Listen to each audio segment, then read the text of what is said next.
Boa noite, bem-vindos à primeira edição de TT, Think Tank.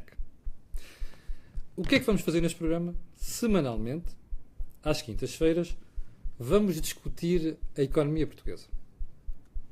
Mas não a conjuntura, os factos diários ou os factos da semana. Vamos analisar tudo isto numa perspectiva estrutural. Somos três. À minha direita, geograficamente falando, Joaquim Aguiar. Consultor, gestor de várias empresas, com muita experiência na área política e económica e que até conheceu de perto vários presidentes da República. Eu sou o má língua, que já me conhece, Camilo Lourenço, jornalista. À minha esquerda, geograficamente falando, Jorge Marrão, consultor e presidente da Missão Crescimento. Por sua vez, um think tank que analisa os requisitos e os pressupostos do crescimento saudável da economia. Para a primeira edição, nós escolhemos um mote: Versailles em Belém.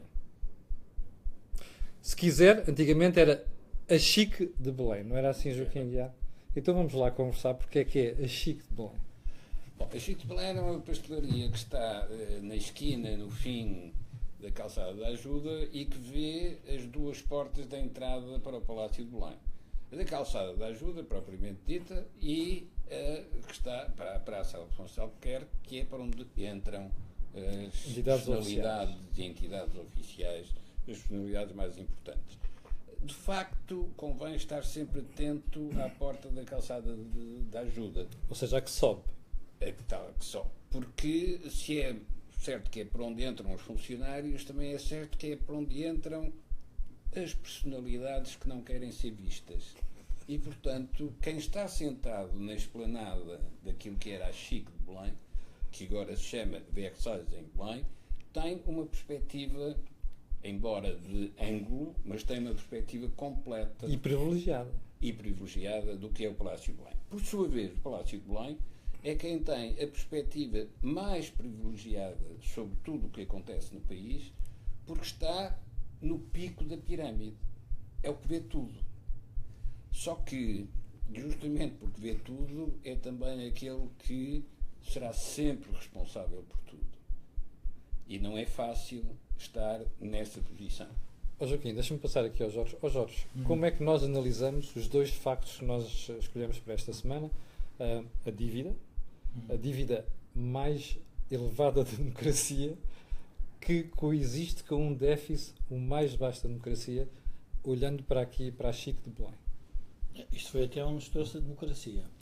Ou seja, a democracia que nós criamos trouxe-nos esta dívida colossal. E neste momento temos que andar para trás. Portanto, andar para trás significa que vamos ter que ter os déficits mais curtos da democracia. E, portanto, é neste equilíbrio que nós vamos ter que viver nos próximos anos. Mas eu confesso que, do ponto de vista técnico, tenho alguma dificuldade em perceber como é que temos déficits muito baixos, mas dívida a subir.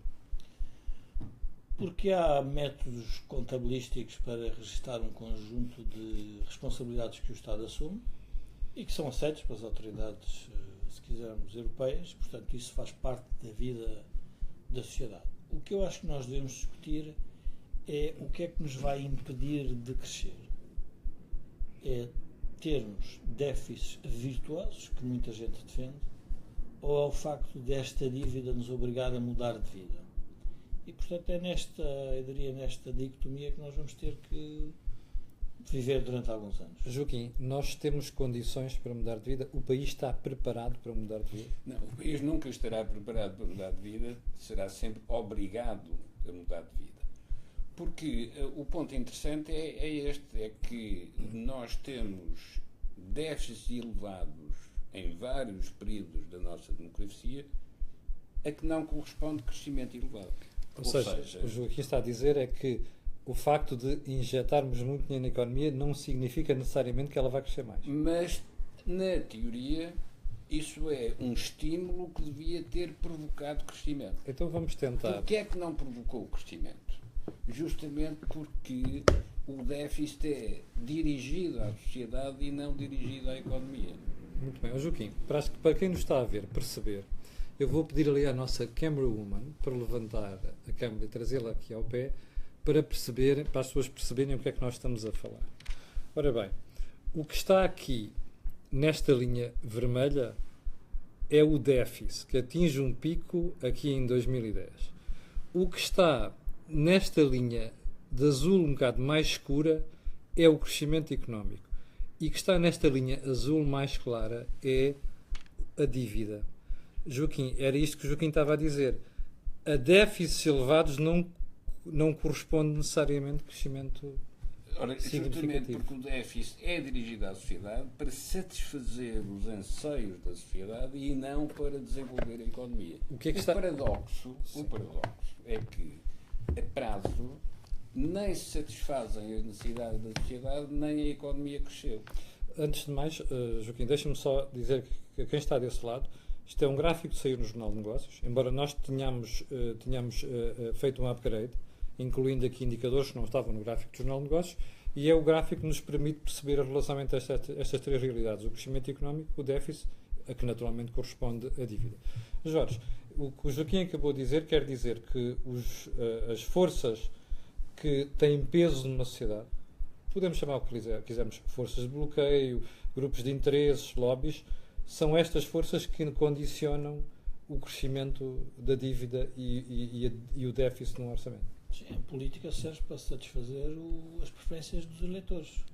Os eleitores escolheram uma classe política que, de alguma forma, satisfazeu os seus interesses dos próprios eleitores. E, portanto, o que nós, neste momento, podemos ter é uma sociedade que está bloqueada. Porquê? Porque os interesses dos eleitores, que são esses interesses que a classe política tem que satisfazer, são interesses contraditórios relativamente ao crescimento.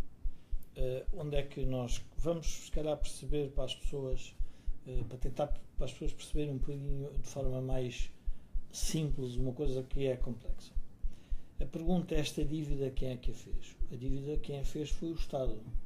Para fazer o quê?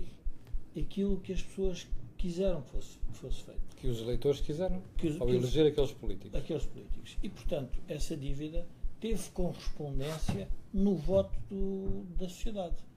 E, portanto, se nós nos lembrarmos que os bancos financiaram-se no exterior para financiar um conjunto de atividades que elas próprias tinham por trás um conjunto de políticas públicas.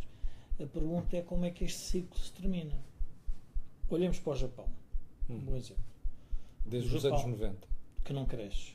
Tem uma dívida colossal, muito maior que a nossa, e, portanto, é uma sociedade que está relativamente estabilizada. E porquê é que está relativamente estabilizada? Está uma sociedade envelhecida, não cresce, mas, portanto, sobrevive dentro daquele contexto. Nós podemos chegar a um ponto em que o crescimento é preocupação de uma parte muito restrita da população. Porque a outra está acomodada. Porque a outra está satisfeita. E qual é essa parte que está satisfeita? É a parte que vive da tal dívida pública. E, portanto, essa parte está satisfeita e, portanto, ela própria não se revolta. Aliás, vamos olhar para este governo, é um bom exemplo. O que é que aconteceu neste governo? O governo fez uma política acertada do ponto de vista de credibilidade com o exterior. É imprescindível que Portugal se torne respeitado nos mercados, que cumpra aquilo que disse que ia fazer, mas isso levou a que uma parte da população que estava contra a austeridade do antigo governo se silenciasse. E, portanto, a pergunta é porquê é que o fez? Joaquim, surpreendeu este silêncio da sociedade perante uma política que foi para além da Troika? Não me surpreendeu, porque aqueles que resistiam às indicações da Troika são os mesmos que agora estão a apoiar este governo e, portanto, deixaram de expressar a sua resistência. Não foi o problema que desapareceu, as vozes é que desapareceram. Mas o problema está lá. Não só o problema está lá, como se torna eterno. Nós entramos num processo de dívida eterna. Como é que o topo da pirâmide, que é visível da Chique de Belém, pode contribuir para a resolução disto? Ora bom, da Chico de Belém vê-se uma outra coisa, porque já existe há muito tempo. Vê-se, e no gráfico também aparece no início, vê-se os últimos anos da ditadura. E os últimos anos da ditadura tinham um saldo, um superávit de 2,8% de orçamento, sim, apesar de haver uma guerra colonial, um superávit de orçamento e um crescimento de 5% e 6%. Uhum. Portanto, na ditadura, a fase final, aquela que levou ao fim do regime, tinha uma estrutura, do ponto de vista das contas públicas, muito mais ativa e saudável do que hoje. Mas o regime caiu. E como é que isto... Ou seja, agora, na perspectiva de quem está em Belém ou de quem se senta na esplanada, na esquina, mas este regime está em vias de cair ou vai poder manter-se na dívida eterna? Mas é isso que o Joaquim está a sugerir, que nós estamos próximos do fim do regime? Não, eu estou a sugerir é que a questão colonial é hoje a questão da dívida na economia. Ou seja, o problema estrutural, que era uma guerra, neste momento é a dívida. É dívida, mas quando se diz neste momento, temos que recordar que começou em 95. Uhum. O problema até 95 já era democracia. Sim. E já tinha déficit, mas tinha crescimento. Pois. É a partir de 95 que começamos a acumular a dívida. Porquê é que começamos a acumular a dívida? Por um efeito paradoxal daquelas coisas que muitas vezes não se consegue detectar na economia se não se olhar para a sociedade. Foi o excesso de dinheiro a que o governo português teve acesso E dinheiro por causa da descida da taxa de juros, porque nós íamos fazer parte da moeda comum, que permitiu gastar aplicando em atividades que não geraram crescimento. Uhum. Jorge, isto significa que dinheiro barato e em abundância é sempre inimigo da economia? Se for, o Joaquim há pouco falou na ideia de ser perpétuo. Havia um político inglês que dizia que quando se trata de assuntos de nação não devemos ter aliados perpétuos nem inimigos eternos. Temos que ir mudando de posição. E, portanto, isso é relevante. O dinheiro barato é o melhor que nós tivemos do ponto de vista da nossa adesão ao euro. Isto deu-nos a capacidade de fazer investimentos e ter acesso a capital como nunca tivemos. É bom relembrar quando o escudo existia, como é que os mercados se comportavam em relação a Portugal. Pois. E temos que perceber como é que os mercados se comportaram em relação a Portugal depois da entrada no euro. O que nós não tivemos foi instituições que escrutinassem a aplicação desse dinheiro. Portanto, quando nós olhamos a longo prazo, qual é o objetivo de uma sociedade? Mas isso é uma das tuas batalhas na Missão Crescimento, que nós tenhamos instituições e uma sociedade fiscalizadora. Claro, porque o tema da sociedade... neste momento há uma discussão na sociedade que é encontrar um culpado para o que aconteceu. Uhum. Mas nós temos que olhar isto numa perspectiva um bocadinho mais alargada. Nós temos que olhar do ponto de vista internacional o que é que aconteceu a um conjunto de países que aderiram a uma moeda que é um contrato de produtividade, porque quando nós aderimos ao euro foi-nos dito o seguinte: nós existimos para manter estabilidade de preços. E essa estabilidade de preços significa que os déficits não vão ser monetizados, que era o que nós fazíamos no passado. Exatamente. Depois quem é que perdia? Perdia quando vinha a inflação. Perdiam todos. Portanto, isso acabou. Agora, quando perdemos, é muito simples. É através da carga fiscal, que é o que está a acontecer aos portugueses. É através da carga fiscal que nós estamos a perder qualidade de vida. Portanto, a questão é, no fundo, é saber que modelo institucional é que encontramos para voltar a ter uma taxa de juro baixa, mas para não voltarmos a cometer o mesmo erro. Mas era aqui que eu queria chegar. Joaquim, nós neste momento, aparentemente, temos as contas públicas controladas. Em 2016 e é provável que em 2017 também. Mas estruturalmente isto está bem. Ou seja, imagine que nós entramos numa recessão nos próximos anos. A receita cai, o desemprego aumenta, nós não voltamos a galopar rapidamente no déficit e depois necessariamente na dívida. Sim, mas isso é praticamente inevitável porque nós estamos num voo muito baixo e, portanto, não temos margem para, se os ventos forem violentos ou contrários, não temos margem para baixar a altitude, porque se baixarmos a altitude batemos na montanha. Ora, quem voa num voo muito baixo está sempre em risco de qualquer acidente. Que é claramente o nosso caso. É claramente o nosso caso porque continuamos virados para dentro e não procuramos no exterior os aliados que nos façam voar a um nível mais elevado. Procuramos os outros. Ora bom, o que é isso dos aliados no exterior? Alguém que descubra que lhe interessa estar em Portugal para desenvolver um programa que lhes permita operar na Europa e operar no Atlântico Sul. Porque são as áreas a que Portugal tem acesso, só que não tem recursos suficientes para fazer isso. E às quais tem uma ligação histórica. Não tem só uma ligação histórica, tem um conhecimento histórico que é mais do que uma ligação. Não é por ter lá estado... Sabemos funcionar com eles. E como soubemos no passado e continuamos a saber agora, desde que haja recursos suficientes para desenvolver projetos concretos a partir de Portugal e nessas áreas. Ora bom, o mundo, nesse aspecto de áreas de influência, está numa profunda transformação. E, portanto, se Portugal estiver posicionado e com vontade coletiva de aproveitar essa oportunidade, tem a possibilidade de encontrar aliados que amplificam os nossos recursos e que nos permitem valorizar as nossas competências. Ora, isso, quando se fala nos investimentos chineses, por exemplo, pertence à nova configuração que vai aparecer depois das convulsões a que estamos a assistir agora. Eu queria ir para um segundo tema que nós tínhamos pensado para esta semana, mas precisamos de conseguir colocar isto em 4 minutos. 4 minutos? 4 minutos. Jorge, nós estamos a assistir a uma reconfiguração da banca portuguesa tendo em conta o novo enquadramento europeu. Claramente. Ou seja, não é o novo banco apenas, é tudo. O que é que tu achas que vai acontecer? O que já aconteceu.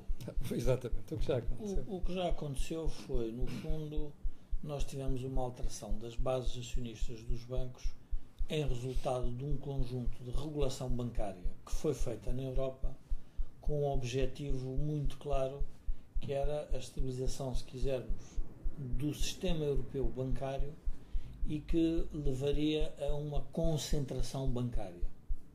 Portanto, quem pensou o euro pensou que tinha que ter bancos que protegessem, no fundo, a moeda. E, portanto, a dimensão era um aspecto relevante. Isso aconteceu naturalmente. E, portanto, nós olhamos hoje para o sistema bancário e vemos que as bases acionistas estão completamente distintas. Era uma coisa impensável. Foram varridos antes de 2008. A pergunta é: quiseram ser varridos? Acho que não. Fizeram-no de propósito? Acho que não. Foi intencional? Acho que não. O que é que aconteceu? E o que aconteceu, há um livro interessante do antigo governador do Banco Inglês que se chama O Fim da Alquimia. O que ele diz é o seguinte: nós temos que aprender com o que se passou. O que se passou foi mesmo um problema institucional, não é um problema das pessoas, porque foram varridos os bancos em todas as economias que seguiram o mesmo caminho que o Joaquim estava a dizer. E que não houve supervisão e que não houve controle. Não é a questão da supervisão, é que o problema é que a supervisão também faz parte da sociedade. Portanto, foi um processo de aprendizagem. Nós temos que nos lembrar, e é interessante recordar, o que é que era o Banco Central com o Sr. Trichet e o que é que foi com o Sr. Draghi. Mudou muito. Não se tinha percebido o que é que estava a acontecer. Quando se fez o euro, também não nos apercebemos que o euro era, no fundo, um encharcar de dívida nos países que precisavam de recuperar. Se nós nos lembrarmos, a discussão era a coesão e a harmonização. E hoje é interessante ver uma coisa. no outro dia pensava, nós discutimos hoje o euro porque o euro, no fundo, o euro alemão é mais forte que o euro português e, portanto, os alemães vão ter que ajudar os portugueses, ou os espanhóis, ou os gregos. Mas nós olhamos para Portugal e olhamos para... temos vários euros. O nível de vida do euro no Alentejo, no Algarve E em Trás-os-Montes não tem nada a ver com o de Lisboa. E, portanto, isto foi um embuste que a classe política europeia fez. Foi que o euro ia harmonizar os rendimentos da sociedade Mas só dos harmoniza países. se houver aumentos de produtividade. Não, mas o problema é um problema político. E o Joaquim, se calhar, sabe muito melhor do que eu este tema. O problema é um problema político. Porque enquanto numa nação nós resolvemos estas desigualdades entre nações, vem o problema das preferências eleitorais. Temos que convencer os eleitores alemães, temos que convencer os eleitores a aceitar que o modelo de transferências e de coesão tem que se fazer de outra forma. Isto leva tempo. E, portanto, Que é o que está a acontecer. Joaquim. Em suma, é uma mudança de escala que o euro trouxe, que tornou obsoletos todos os conhecimentos da banca tradicional de escala nacional. Isto é, quem estava treinado a trabalhar com a moeda nacional, a jogar com o câmbio, as desvalorizações, as ajudas do Fundo Monetário Internacional, quando entra no euro é a diferença entre aprender a nadar na piscina e saltar para o mar. Ora, esta diferença... Alguém se afogou. Não é só isso. É que, as ondas eram diferentes.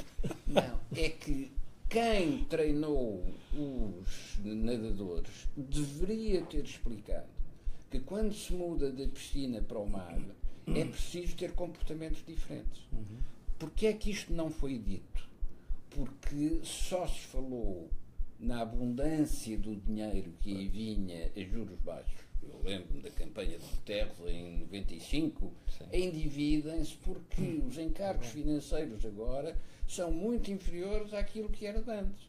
Ora bom, é este tipo de atitude de esconder as arestas para só mostrar a planície que de repente baralha tudo, quando excesso de dinheiro mal aplicado significa excesso de imparidades. Uma última pergunta. O topo da pirâmide, em Belém, e a visão da Chique, o que é que lhe sugere? Que o Joaquim, imagino, está na Chique de Belém e está a olhar para o Palácio de Belém. Acha que o treinador... Está em que rua? Está na calçada da ajuda, que sobe. Calçada da ajuda. Acha que o treinador está, neste momento, a instruir o pessoal, nós, que o comportamento tem que ser diferente, porque estamos em mar alteroso? O problema aí é que nenhum príncipe é herói para o criado de quarto. Isto é, o criado de quarto conhece os vícios do príncipe. Era aquela teoria de que caso, os criados de quarto de Napoleão... O Napoleão era considerado um grande general, mas para o criado de quarto ele nunca seria um grande general. Pois, isso porque era pequeno, não é? Exatamente. E tinha úlcera. Neste caso, nós temos um especialista da democracia, mas que foi um observador atento e direto da queda do regime anterior. E, portanto, não acho que ele tenha ilusões. Isto é, sempre que há umas nuvens que aparecem a encobrir a montanha, nós sabemos que é ele que produz as nuvens para encobrir a montanha, mas ele sabe que está lá uma montanha. Mas acho que ele tem uma certeza. Jorge, qual é a certeza? Eu acho que ele tem uma certeza e parece-me acertada, que é que o risco de crédito do país continua a descer. Porque o nosso problema, para voltar a crescer, é que a dívida soberana tem um risco de crédito baixo, porque isso é bom para todos. E, portanto, ele percebe que tem que manter essa estabilidade. O problema que provavelmente vai ter que enfrentar é que é preciso depois, com essa diminuição de risco de crédito, que se façam reformas estruturais. E é difícil encontrar reformas estruturais quando olhamos para os partidos que estão a apoiar o governo. Agora, penso que do ponto de vista do país está a fazer um trabalho fantástico no sentido de comprometer-se do ponto de vista internacional e com o próprio governo de manter a estabilidade e do cumprimento de todos os tratados porque isso é o que nos vai, obviamente, melhorar a nossa vida. Nessa matéria, acho que tenho certezas. Bem, O padre António Vieira um minuto dizia para que o o futuro de Portugal era o Quinto Império. Eu estou convencido que o atual Presidente da República, em Belém, a olhar ele próprio para quem está na Chique de Belém, no ex-Versalhes, sabe que o futuro de Portugal é a Europa. Mas sabe que tem no governo, a apoiar o governo, partidos para quem a Europa é o espaço de onde têm de sair para poderem continuar a ser aquilo que são. Esta contradição vai ter que ser resolvida a muito curto prazo. bom, foi a primeira edição de Think Tank. Como vê, a Versalhes, ou melhor, a Chique, não é? Versus Versalhes de Belém, e este anfiteatro privilegiado do qual se vê o país. É este conflito, é esta análise que nós tentamos fazer esta semana. Obrigado por ter estado desse lado. Na próxima semana, à quinta-feira, eu recordo que o Think Tank é sempre à quinta-feira, a menos que haja motivos de força maior que nos levem a mudar de dia. Mas, dizia eu, à quinta-feira às 21 horas estaremos aqui todas as semanas para conversar sobre estas questões estruturais, nunca para a conjuntura. Atenção a esse ponto. Nunca para a conjuntura, para as questões estruturais da sociedade e da economia portuguesas. Obrigado por estar desse lado e, por mim, até amanhã de manhã, à cor do dinheiro, comentário matinal, 8 da manhã. Fico por aí. Muito boa noite.